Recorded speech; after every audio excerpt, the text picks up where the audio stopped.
जियो की एक बहुत ही इंटरेस्टिंग अनाउंसमेंट हुई, वैसे और भी होने वाली है। इनका एक डिवाइस भी आने वाला है जिसको हम रिव्यू करेंगे, देखेंगे भाई क्या है ये। फिलहाल हम आज बात करने वाले हैं जियो की एक नई एआई अनाउंसमेंट के बारे में। जियो ने अनाउंस कर दिया है कि अब वो कॉल में 500 मिलियन लोगों को एआई दे देगी। भाई कॉल में एआई किस तरीके से काम करेगा, ये फीचर है क्या? मतलब क्या अब हम लोगों से बात नहीं करेंगे, एआई से बात करेंगे? क्या हो क्या रहा है? देखो यहाँ पर क्या हुआ है, जियो अपना इंडिया में एआई बना रहा है। आज से नहीं, बहुत पहले से बना रहा है। वो अलग अलग चीजों में एआई डाल रहा है, क्लाउड पीसी दे रहा है, सैटेलाइट इंटरनेट दे रहा है, यानी कि जो डिजिटल इकोसिस्टम है ना, पूरा मोबाइल से लेके लैपटॉप से लेके ऑपरेटिंग सिस्टम या जो भी क्लाउड वगैरह सब, भाई जियो की गेमिंग वगैरह सब कुछ वो बनाना चाहता है इंडिया में बना के सारे डेटा को इंडिया में रखना चाहता है। बहुत अच्छी बात है, किसी विदेश की कंपनी इस्तेमाल करें तो मुझे लगता है कि जियो इस्तेमाल करना बहुत अच्छा होता है। ये कोई पेड प्रमोशन नहीं है, मैं आपको बता दूं, नहीं तो मैं ऐड लिखता। देखो यहां पर क्या है कि जो कॉलिंग वाला एआई है, जब आप कॉल करोगे तो आप हे जियो बोलोगे एंड वो जो एआई है वो एक्टिवेट हो जाएगा। इस एआई को इस्तेमाल करने के लिए आपको अपने फोन में कोई भी एप्लीकेशन डालने की जरूरत नहीं है। ये एआई इनके सेल्यूलर सर्विस में इंप्लीमेंट किया जाएगा, यानी कि ये क्लाउड पर चलेगा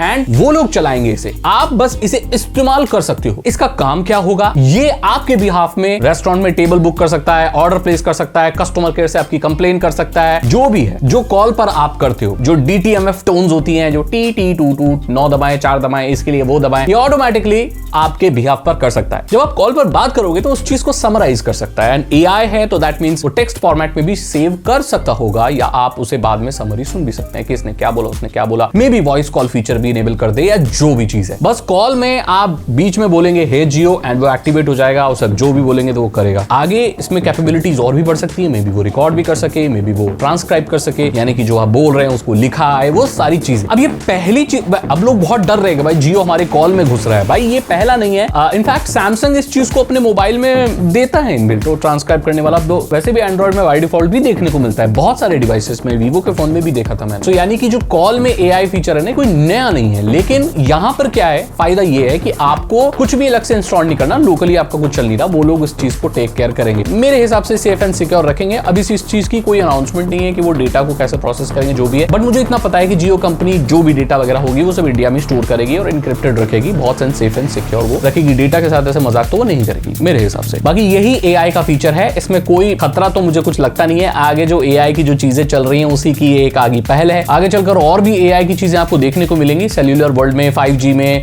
ये जो अलग अलग इन्होंने लेन बांट दी है, वो सब प्रीमियम 5G, वो सब भी बहुत जल्दी आपको देखने को मिलेगा। और इनके जो 15% जो भी इनके प्राइसेस बढ़ने की बात है वो बहुत जल्दी देखने को मिलेगी। अब बहुत लोग बोल रहे 2027 में होगी, तो मेरे हिसाब से 2026 के एंड तक या अभी कुछ महीने बाद आपको शायद अनाउंसमेंट मिल जाएगी कि भाई प्राइस वगैरह बढ़ गए, क्योंकि अब एआई की चीजें आ रही हैं। पहले 5G में इतना पैसा लगा लिया, ARPU बढ़ाना है, तो भाई टेलीकॉम कंपनी, ऊपर से तेल वेल महंगा है, ऊपर से महंगाई बढ़ रही है, तो कंपनियों के पास ना हर तरफ से प्रेशर है भाई प्राइस बढ़ाने का। इसीलिए हम लोग इतना कंफर्म होके बोल पाते हैं कि भाई आपका डेटा का प्लान के प्राइस बढ़ने वाले हैं, क्योंकि सारी चीज उसी तरफ इशारा करती है। एक तो ये लोग प्रीमियम चीजें ला रहे हैं, OTT ऐड कर रहे हैं, वो सब कर रहे हैं, इन्होंने बहुत पैसा लगाया था, एवरेज रेवेन्यू पर यूजर बढ़ाना है, एआई इंप्लीमेंटेशन करनी है, 6G के ऊपर काम करना है, सैटेलाइट में भी बहुत पैसा लगेगा। तो ये सारी चीजें एक ही जगह बॉइल डाउन होती हैं, कंपनी नीड्स मनी, कंपनी को पैसा चाहिए, वो आप लोगों से निकालेंगे। अब वो अपनी तरफ से बर्न नहीं करेंगे या और मेरे हिसाब से नहीं लगाएंगे, ये देखते हुए कि पूरी दुनिया में 5G अच्छे से मोनेटाइज नहीं हो रहा है। तो बस तैयार रहो भाई प्राइस बढ़ने के लिए, लेकिन इंटरेस्टिंग फीचर्स के लिए, बेटर सर्विस के लिए और फ्यूचर की जनरेशन वाली 6G टेक्नोलॉजी या सैटेलाइट इंटरनेट के लिए भी आप तैयार रहो। ऐसा नहीं होता है कि भाई पैसा देते हो तो सर्विस वही मिलती नहीं, जब आप पैसे ज्यादा देते हो सर्विस भी बेटर मिलती है, और ऐसा ही होना चाहिए। अगर ऐसा नहीं हुआ तब वो प्रॉब्लम की बात। आदमी 800 रुपए दे रहा है, 700 रुपए दे रहा है, तो ऐसी चीज भी मिलनी चाहिए, तब दुख नहीं होता। लेकिन आदमी 1000 रुपए दे रहा है और चीज 100 रुपए की ना मिले तो दुख होता है। इस चीज को आप समझो। इसी के